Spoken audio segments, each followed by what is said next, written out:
You've heard our roar, you've seen our mascot, you know our name, our chants, our legends, and you want to be a part of it. But with so many paths to Penn State, where do you start? In each episode, Penn State faculty, experts, and students answer your biggest questions about the journey to a Penn State degree. They'll break down the tough answers and complicated what ifs that keep you up at night, from application to graduation and everything in between.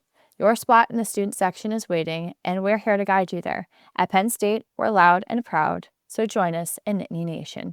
Welcome to the Roar Room. Hi, Hello. I'm Sam. I'm a sophomore at Penn State. I'm studying public relations here, and I am a social media intern for Penn State admissions. And would you like to introduce yourself? Sure. Hi, Sam. My name is Kelly Griffith. I'm the director of the Penn State Chaikin Center for Student Success, which is a center that is here at the University Park campus, serves all of the campus.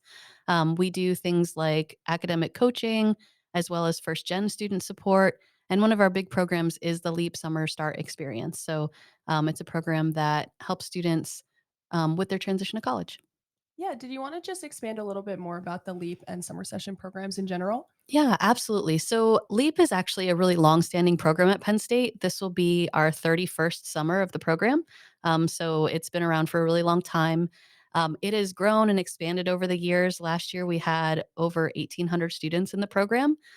We've also found that students are bringing in a lot of credit. And so we've actually made some changes to the program for this summer, which is really exciting. We continue to sort of grow and evolve the program.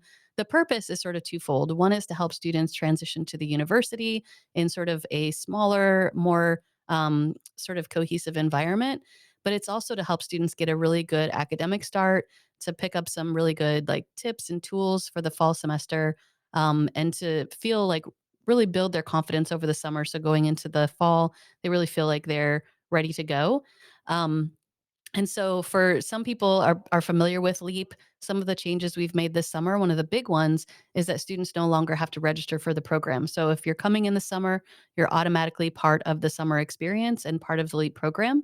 And so we're doing that as well as some new learning communities that allow students to live with other students in the residence halls who have similar academic interests. Right. And so, how does LEAP prepare students for fall semester in general? Yeah, that's a really good question. So, one of the things that there's just so many things that are different from high school to college, right? The amount of independence, the way that you have to sort of take control. And so, people aren't going to give things to you. You have to sort of like seek them out. If you need help in a class, the instructor's not going to say, "Hey, do you need help?" You're going to have to go like, "I don't understand that concept. Can you explain it to me again?" And so, one of the things that we do through LEAP is really to help provide students with the tools to have those conversations. All of the students have access to a peer success coach, and those peer coaches live in the residence halls. They do drop in hours within the residence hall communities. And they also do a Monday program called Monday Meetups for Success, where they talk about different topics that help students be academically successful here. So that's one of the big things. I think the other thing is it's an opportunity. Everybody's in the same community and in the same boat, right? So everybody's trying to make friends. Everybody's trying to figure out how to be a college student. And so it's really a good time to make those friendships, to build really good habits. And so when you get to the fall, you sort of, again, you have people to go to eat with, you have people to go to the involvement fair with, you have sort of an understanding of what faculty is going to expect in the classroom as well. And so really that it eases that transition. Yeah. And how are the peer success coaches different than the RAs that live in the buildings? So that's a really good question. And actually, I think this was something that was confusing to students last summer. So we've been talking to students a little, or talking as a staff about that this fall. So I think a couple of things. There are some similarities between the RA position and the peer success coach position. Some of those are things like they both live in the residence halls. They're both there as sort of a guide and a support. If students have questions, either can answer those questions. The RAs have some additional responsibility around making sure the community is safe, making sure that students, that it's not too loud, that students are following the policies in the halls. And then the peer success coaches have some additional responsibilities around helping students with academic skills. So, how to manage your time, how to study for a college course, how to ask for help if you need it from your faculty, what office hours are, all those types of things. So, some similarities. and they actually work pretty collaboratively together. But the RAs are really working on also safety and community building, and the peer success coaches are also working on that skill building piece. Okay, yeah. And then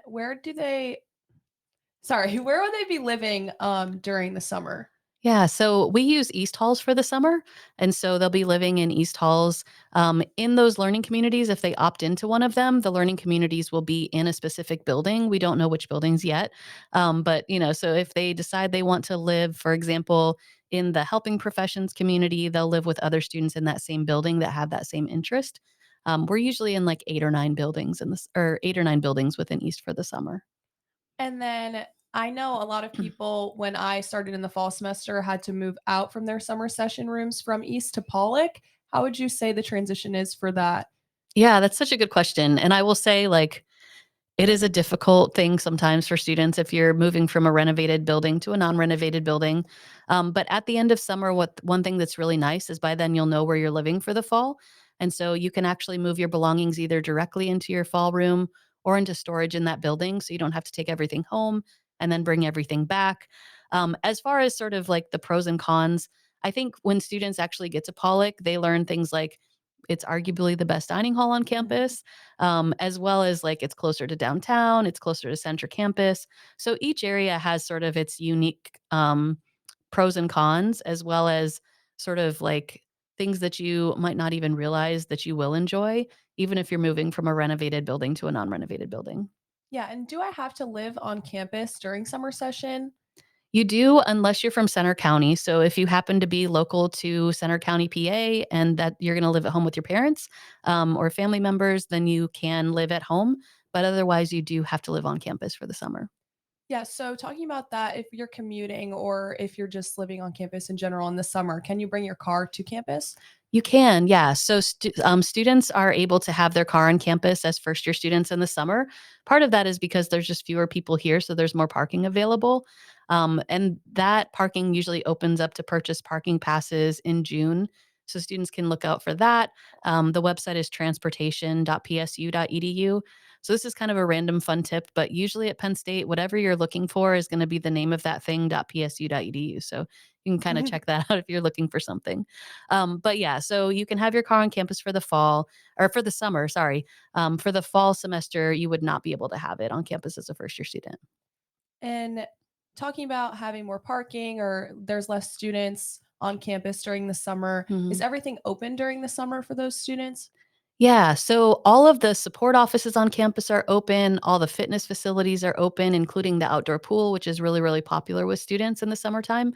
The only thing that I would say is decreased is our dining area as far as like where you can go to eat. So East Halls will be open.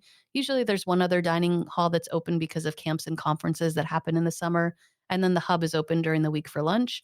But outside of that, other areas of dining on campus are closed in the summer.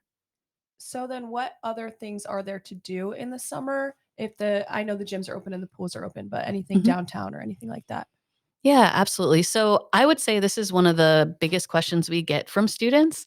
And one of the things that I also just will put out there is that s- being a college student, your time is so different than being a high school student. And so as a high school student, you're doing things like getting up, going to school for most of the day. Your schedule is packed with classes.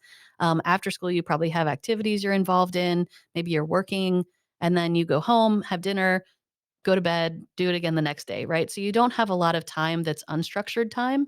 A lot of it is just very structured throughout every day. Whereas when you get to college, you may only have one or two classes a day. And then you have all of that other time to fill with, obviously work for school, but also whatever else you want to do. And I think that's one of the big things that I hear about the summer is like, I have all this time and I don't know what to do with the time. So I always encourage students, explore campus.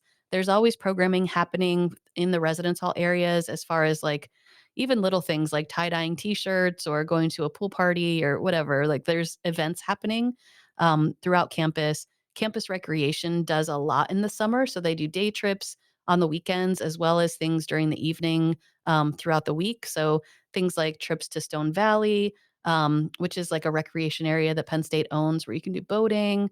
They'll do like mountain bike trips. So lots of things that campus recreation has going on. And then within the greater state college community, it's a really great time to like explore what state college has to offer too. So things like festivals, so Arts Festival and Fourth Fest, which is a huge 4th of July, one of the biggest fireworks shows in the state of Pennsylvania. Um, as well as just like checking out the different shops and restaurants downtown. So everything is still open. But one of those big changes from high school to college is you sort of have to seek those things out, right? You're not gonna necessarily nobody's gonna be like, "Hey, like, we should go do this thing." You might have to be the one that says, "Hey, roommate, do you wanna go downtown and check out whatever's going on that week?" So, it's a little bit more like you have to put the initiative into doing things, but there are lots of things going on. Yeah, and I know a lot of people have concern about campus being empty during the summer, but since you said all those great events, like do students and faculty like continuing students come back for those events? For some of them, yeah, I would say the biggest one people come back for is Arts Festival. There's usually a lot of students that come back for that as well as alumni, and then just generally people in the state that enjoy that sort of thing.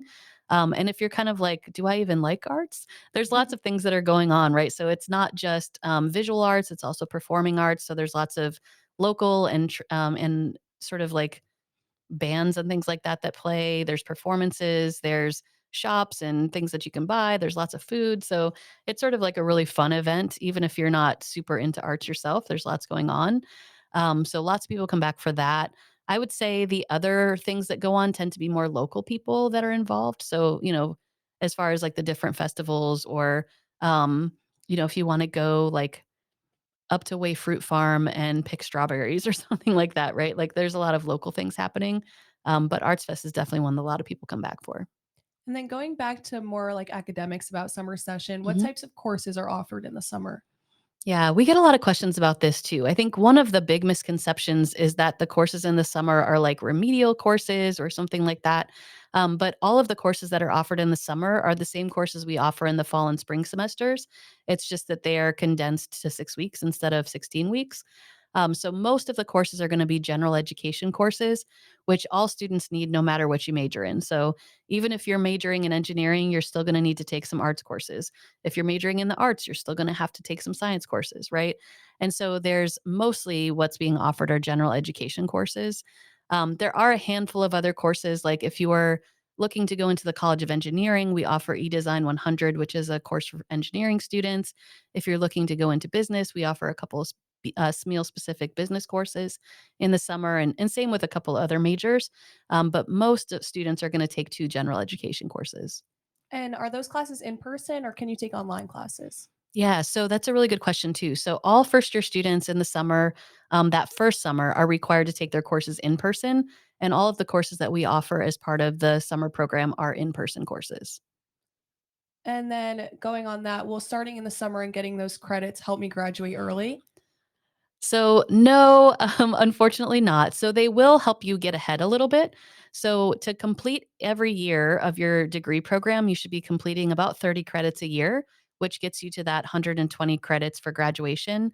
But the summer session is only 6 credits. So, it's not a full semester. It's about a little under half a semester's worth of credits. What it does do, though, is you could do a couple things. One, it might help you down the road, like if you pick up a minor or want to do a certificate program, or some students want a double major, those will help sort of towards those credits and ease your schedule in other ways that way. Or if you ever need to drop a course, it gives you sort of that cushion. So I wouldn't say that it necessarily helps you graduate early, but it does help you give you a little bit of flexibility in your schedule. And if you work very, very closely with your academic advisor, it's possible you could pick up some additional credits in other semesters to graduate early, but not just from taking the 6 in the summer. Yeah, I didn't do summer session, but when I went in the fall, I had English class with a girl that did summer session and Mhm. she took a English gen ed during the summer. So she was able to help me understand. I never taken an English college level class before. So Yeah. she was really able to help me like understand what college writing should look like. And she tutored me a little bit and helped me out with that. So I think that is also super helpful because summer session does really prepare you for the coursework for fall semester. Yeah, absolutely. And I will say a lot of students end up taking either their English 15, which is a first year writing course, or their CAS 100, which is a public speaking course. A lot of students do take one of those two courses in the summertime, and then they have that sort of requirement out of the way for the year. Yeah, it also helped her a lot just knowing like where things were on campus or what was going on. Like I had no idea what restaurants were downtown or anything like that or where to Hmm. eat. So I think summer session is super beneficial for things like that, for getting used to college life. Yeah, and the lines are way shorter in the summer. Yeah. um, and then how much does it cost to start in the summer? Yep. So there's a little bit of a different cost depending on if you're in state or out of state. And so the cost is broken down into the credits for tuition, so the tuition charges, and then housing and meal plan for the summer. If you're from the state of Pennsylvania and are a Pennsylvania resident, then your cost is going to be about $8,500 for the summer session. If you're out of state, then it'll be a little over 13,000, and that's based on 2025 uh, tuition rates. It could change a little bit because summer 2026 rates aren't out yet, but it should be around that same figure. Yeah, and can I use my FAFSA or Penn State scholarships towards summer session? Yeah, also a good question. So, FAFSA, one thing to know with FAFSA is yes, you can use your federal aid for the summer. You have to be sure that you've put in your FAFSA for the current aid year, so 25, 26, because so like the way that the aid year works is it goes fall, spring, summer. So the summer is part of the aid year that's happening right now while students are in high school. So to do summer aid, you need to put in that additional years of FAFSA. And then, of course, still the 26, 27 FAFSA for the fall. Most scholarships are not applicable to summer. So, really, what you're looking at is federal aid eligibility for the summer session. And then, sorry, just back to the courses at summer session. Mhm. How are they different from any classes that you take during the regular semester? Yeah, the biggest difference really is just the length of time. So most courses in the fall and spring are going to be 16 weeks, whereas the summer session is just 6 weeks of class. So you're going through, you have class most classes you're going to have class every day for about an hour and 15 minutes each class, so about 3 hours a day of class. And you're moving through that material every day. So you're going to have assignments most days. Everything's going to kind of go by really quickly. Whereas in the fall, you're taking 5 or 6 courses, and they're not going to meet daily. So you have more time in between each of your classes. So you might have a class Monday, Wednesday, Friday versus a class Tuesday, Thursday. And so those are the biggest difference. Really, it's the time and how fast you move through the content for the course. Yeah, and then why is summer session only 6 weeks and not a full semester? Good question. So there's actually like a number of different sessions in the summer. For first year students, they can only do summer session 2, and that's because up until the end of summer session 2, or to the start of summer session 2, most students are still in high school. So you can't start until you have completed your high school diploma. But that's why sort of that last 6 weeks is when summer session occurs, is because you really don't have the time to do it before that. Summer is unique in that compared to fall and spring, summer has a number of different time frames that students can take classes. So there's Maymester, which is 4 weeks that happens just in May. There's summer session 1 that starts in mid-May and goes through the end of June, and then summer session 2 that starts at the end of June or very early July and goes through the second week of August. And then there are some courses that are the full summer, but most of them are online courses and also aren't really applicable for first year students because they're still in high school. So does that mean that summer session starts right after I finish high school? It does if you're from New York State or New Jersey. So sorry already to you all for your late graduation dates. But yes, so for most students, summer session 2, which is when you'll be coming, is the very end of June. So I don't have the exact dates in front of me, but it's that last Sunday in June that you would move in. And then that first Wednesday following that, which I think is around July 1st or July 2nd this year, is when you'll start classes. And then it goes through the second week of August, so around August 14th, 15th. But for those of you that are just in high school, like you're probably graduating like June 26th or 27th and then moving in right following that. Yeah, I'm from New York, so I know a lot of people that I've been talking to now that are applying are really concerned about leaving the day after graduation to come to summer session. Do you have any advice on how to just transition between high school life and the summer session? Yeah, absolutely. And I think it's hard because, it's sort of, I think, people sort of feel like they're giving up their senior summer, right?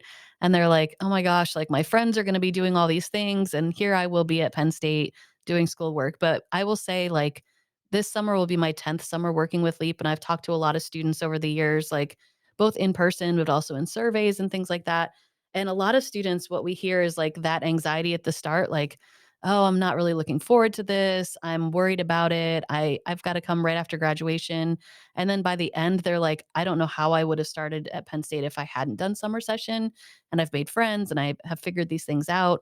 And so like I guess my advice is like, it will be okay. It doesn't feel like it's okay now, but it will be.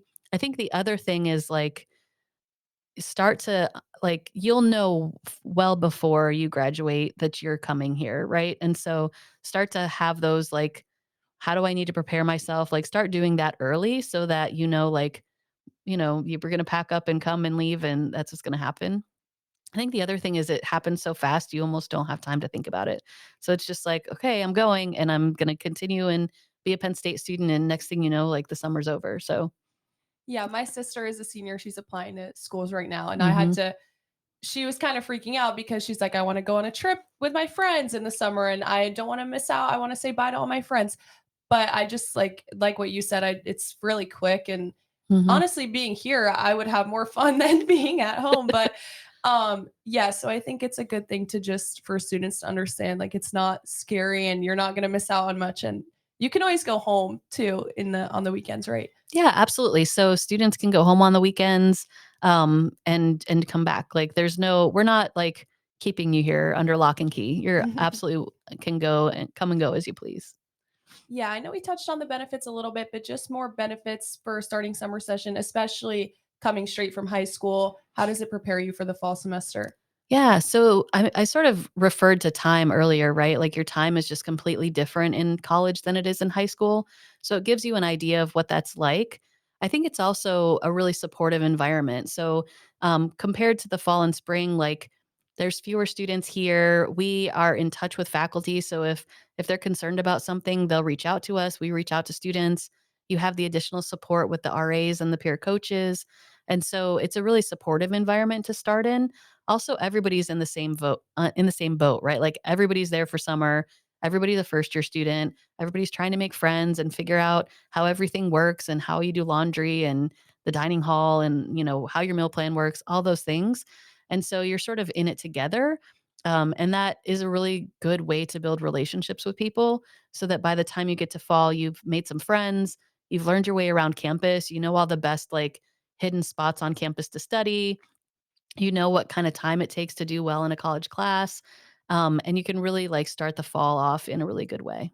Yeah, and I know some people are probably concerned about not making friends in summer session. Do you have any advice about that?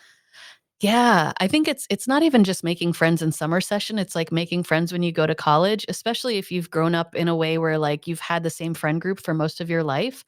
I think too, like a lot of us today like make our friends in organized activities, right? So like from the time you're like 2 years old, you're like in like a gymnastics group or whatever that looks like for you. And so it can be hard when you've never had to make friends before because you've had the same friends for a really long time. I think one of the things is just sort of being comfortable putting yourself out there, understanding that everybody feels awkward. I have a coach student that I've worked with through coaching who was actually transitioning into a graduate program, and was really worried about making friends. And she talked about how when she felt uncomfortable, what she would do is like pull out her phone and like start like scrolling on her phone so she didn't look like she was alone. And we talked a lot about like, do you see other people do that? And she's like, yeah, like we can all be in a room together and everybody's like looking at their phone and avoiding like actually having conversations with people. And so we talked a lot about like, well, what does it look like? Like, do you think other people are doing that same thing? And then what does it look like to actually just like interrupt that cycle and be like, hey, how are you doing? Do you want to go like grab lunch or something? So I think it's again, because everybody's first year, you don't have to wonder like, are other people trying to make friends? Like everybody's trying to make friends. And so it can be hard, but putting yourself out there is something that sort of helps that process. And then I think also like attending events, like there's a ton of stuff that goes on. I know like all my student staff would be like, I really wish more people came to these things that I planned, right? And at the same time, I hear from students like, I really wish there was more to do. I'm like, come to the things that are happening because there's going to be other people there that are also looking to connect with people. Yeah. I mean, I just did fall semester, so but I still went through the same thing of trying to meet new friends in the fall semester. It's the same as summer. Mhm. I think I met a lot of people that did summer session that had super, super close groups of friends because of it. So I would say, I mean, my advice is just to not be nervous, and like everyone is going through the same thing. When I came for fall semester, we had our dorm door open and we knocked on all our neighbors' doors. I'm sure it's the same in summer session. Mhm. So yeah, I think that's a good piece of advice, is just to like everyone is trying to make new friends. Yeah, just embrace the awkwardness. Yeah, exactly. Um, yeah, so I found that summer session is super beneficial for those students to make friend groups and stuff. And also just join activities and stuff like that from the RAs. What would you say is one of the most memorable activities or anything like that that you could think of? Oh, good question. So there's a couple things that we do every year. We always throw up a pool party, so that's always a lot of fun. So, we have music playing and usually some kind of like sweet treat like ice cream or Ritas or something like that. We also have been doing a bowling activity, so like taking people bowling. And then one of my favorite things that I think is underrated is we do a day of service out at Stone Valley. So for the first half of the day, you might be like painting cabins or clearing a trail or something like that. But then for the second half of the day, we feed you lunch. And then there's like boating, there's a climbing wall, there's like volleyball, like all kinds of activities going on. So, yes, we sort of like put you to work in the morning doing some service, but then in the afternoon, you get to like stand up paddleboard or, whatever you want to do to have fun. So, I think that's one of my favorites. I think the other would honestly be Fourth Fest. I think it's a like underrated thing that happens in state college. And it always happens that very first weekend when students move in. And so it's sort of at this point where they haven't necessarily met a lot of people yet. And also it's the first weekend here. And so I think sometimes people are like hesitant to like leave their rooms or they haven't met someone to go with yet. So we always do sort of like, if you want to go to Fourth Fest, meet in this location and we'll go together as a group with some of the peer coaches. And that's one of my favorite things too, just because it's like a community event that they can participate in right that first weekend. Yeah, and what do you think all students participating in LEAP should know? Hmm.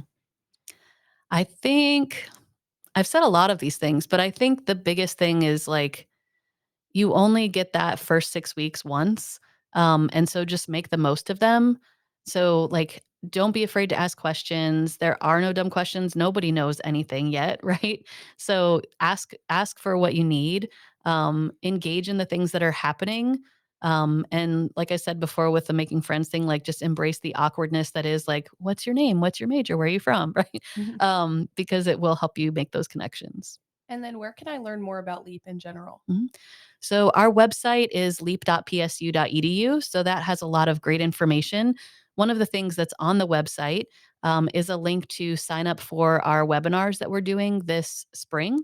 And so there's 3 webinars. One is just what is about Leap, and I'll talk about a lot of the things that I talked about today.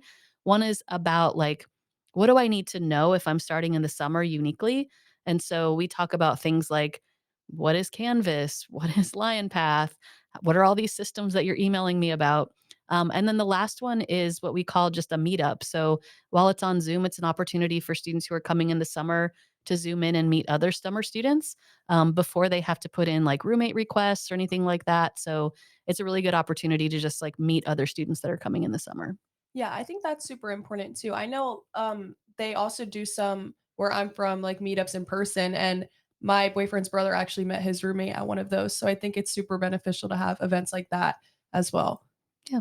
And then so talking about the webinars, you also said that you learn about Canvas and stuff like that. There are so Hmm. many apps. I noticed like I'm still learning new apps and I've been here for a year on like how to order food on campus and stuff like that. So I think that's also a good point too, is like you would think it's basic, but it's really not.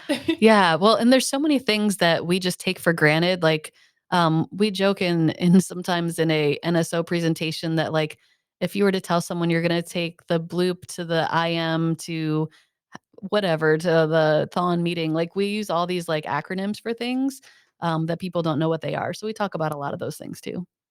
Yeah, the acronyms are crazy. When I when I came here and I was talking to older students, they're like, "Let's go whoop." To I was like, "What?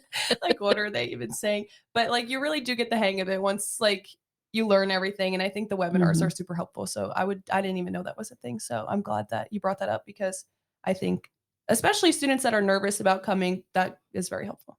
Yeah. Um, are there are the summer session courses different than the courses regular during the regular school year? I know we talked about how they're gen ed classes, but are there specific classes that are only summer session? That's a good question. So, there might be a very small handful of classes that only get offered in the summer. One that comes to mind, there's a chemistry research experience class that we offer through LEAP, that I'm not sure if they teach at other parts of the year. They might, but I know they teach it in the summer. But most of the classes we offer are going to be the same classes that are in the fall and spring. One of the big positives that I didn't mention before is we cap all LEAP courses at no more than 35 students. And so the class sizes are smaller than a lot of the classes you might take your first year. So things like Econ 102, that is a lot of students take it in the fall, and it might be a lecture of like 200 students. Mhm. In the summer, it's 35. So there's a lot of classes that are the same classes, but you do get to take it in a smaller class size. Yeah, I think that's super valuable too for students because I took Econ 102 and it was in a lecture hall with like, yeah, 200 students. And Mhm. it's kind of hard to like connect with your professors. Would you say summer session is more beneficial for that, especially like with office hours? Yeah, absolutely. So definitely they still have office hours in the summer. I think one of the things that's really unique is that faculty who are choosing to teach in the summer are choosing to teach as part of LEAP, right? So they really are invested in the experience of the students, and making sure that they have a really good transition into college.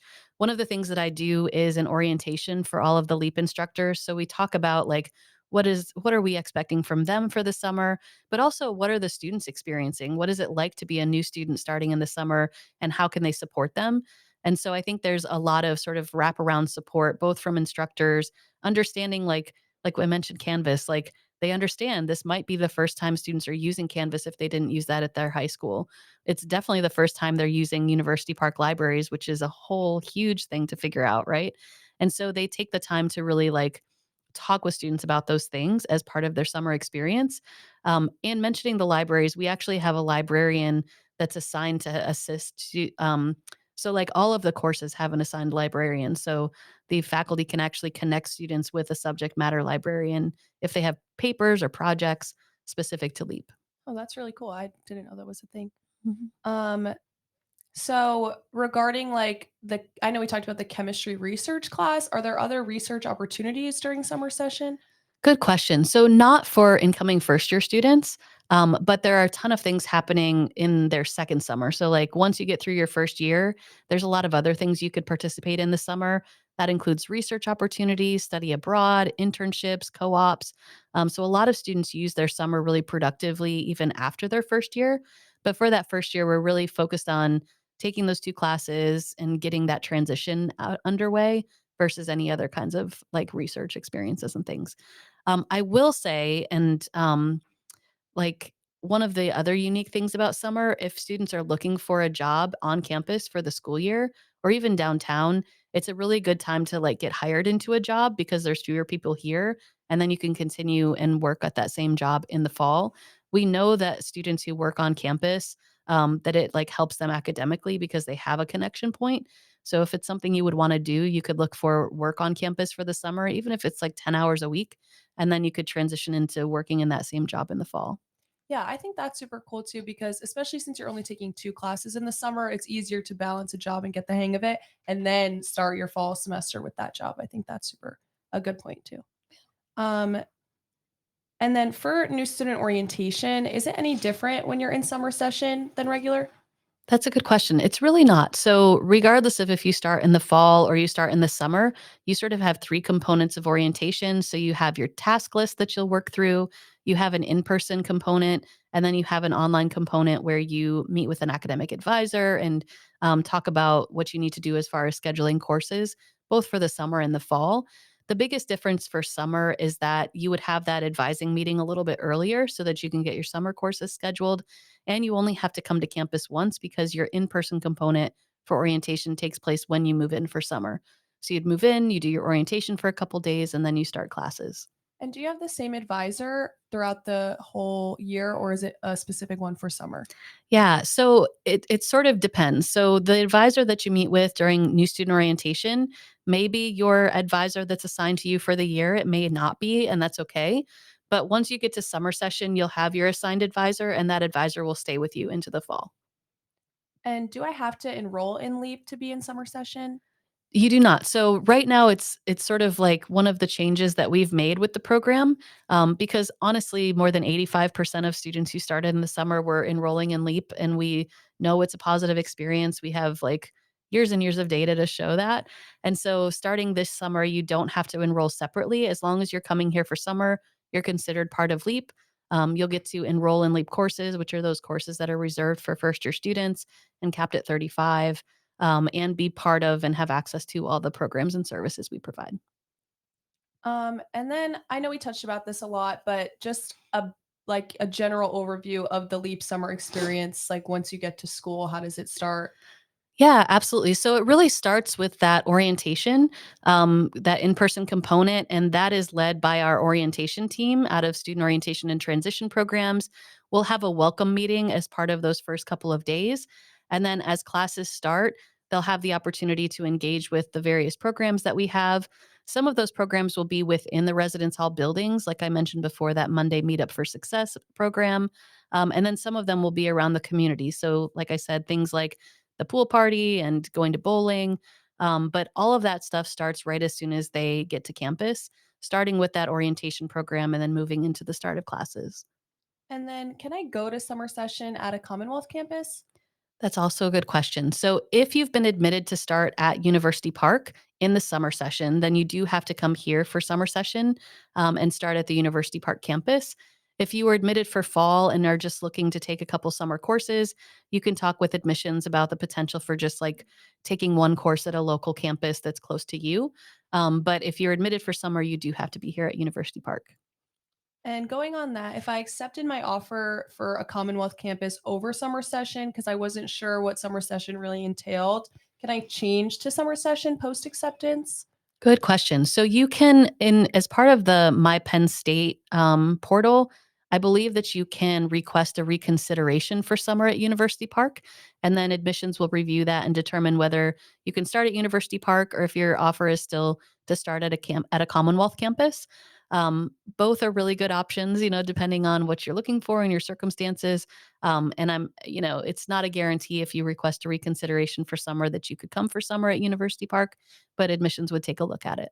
And do the other Commonwealth campuses have their own version of summer session, or is it only at University Park? Yeah, some do. It varies from campus to campus. So if you're thinking about a specific Commonwealth campus, the best thing to do would be to reach out to the admissions team at that campus and to talk with them about what programs are available. So some do have some summer start opportunities and some do not. It just kind of varies.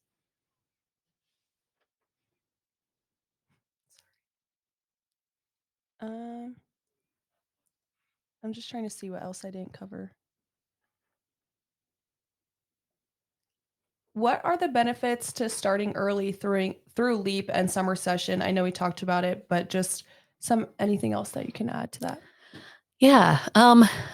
I would say the biggest things are really sort of like three main points. One would be the opportunity to make friends. Again, in that environment where it's like all first year students, all going to classes together, that sort of a thing.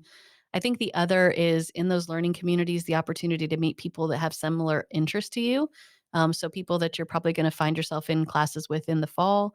And then I think the third is the opportunity to just figure out like how to be a college student, different from being a high school student. So how to manage your time, how to use all of the services on campus, how to ride the bloop and the whoop, right? Yeah. um, all of those things that sort of help you navigate being a college student, being able to do that when the weather's nice, when there's fewer people around. So if you're walking around like with a map or your campus map on your phone, it doesn't matter because there's nobody around to be like, "What are you doing?" And then as you build those relationships, then you have those going into fall. So you've already, you've made the silly mistakes. You've met the friends that you are going to meet and sort of have that to lean on when you get to the fall semester.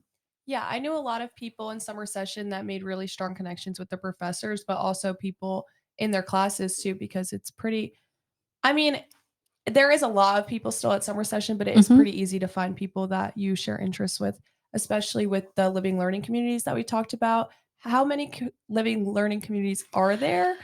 Yeah, there will be 9 living learning communities this summer. They're all around different academic interests. I don't know that I can quote all 9 of them off the top of my head. There's one called Exploratory Scholars that's really for students who are coming in through the Division of Undergraduate Studies and are thinking about, like, not really sure what they wanna major in and really interested in that exploration process. There's, like, business and entrepreneurship, helping professions, um Yep. Yeah. There's 9 of them. So they're all centered around different academic interests in the various academic colleges here. Our hope is also to do some specific programming. So, for example, there's one that is agricultural, environmental, and sustainability studies that we are hoping to like do some partnership with the student farm. So, like trying to tie in some of those interests in our programming as well is something that we want to do.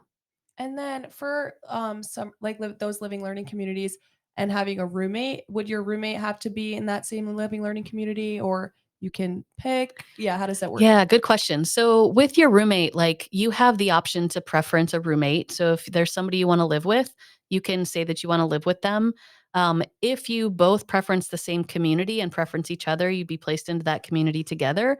If you preference different communities or have different interests, you can still live together. And then you can always still like attend the programming in the other building, even if you're not living in that building.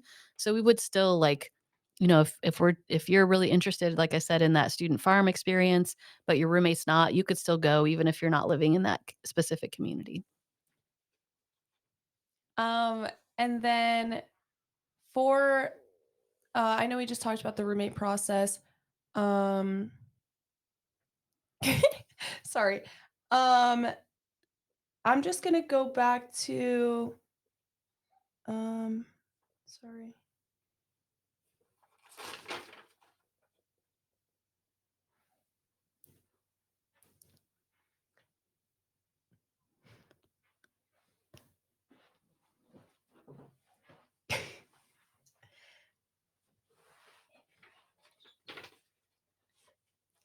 Um okay. Just one more quick thing.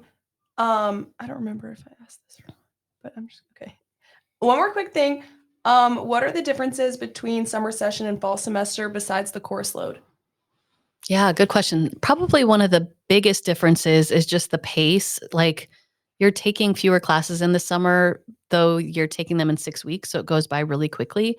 But the pace of life outside of class is completely different in the summer compared to the fall. So in the fall, you've got student clubs and orgs meeting, you've got football games, you've got speakers coming to campus and events that are happening. And there's still some of that happening in the summer as far as programming and events. But there's way more happening in the fall, and so I think managing your time becomes even more important in the fall semester compared to the summer. So figuring out sort of like what type of environment do you need to study?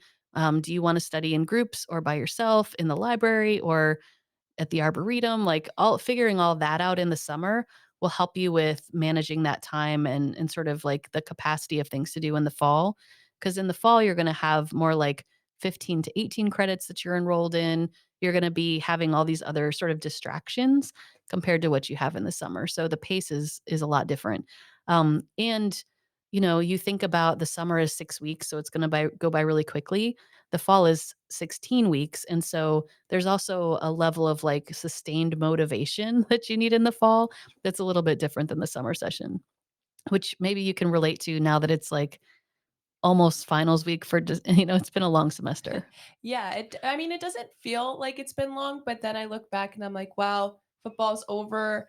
And summer session was so long ago for the freshmen I know that did that. Mhm. So it does go by really fast. So I think that's a good point too, is like to make sure you're um staying focused, but also like enjoying the summer session and like the calmness of it before you get to the fall semester with Yeah. the course load and everything that's going on campus. Mhm. Well, yeah, thank you so much. And thank you for listening, everyone. If we didn't answer any questions and you have some questions, you can email admissions@psu.edu, or you can DM us on social media at PSU admissions. Thanks again. Thank you.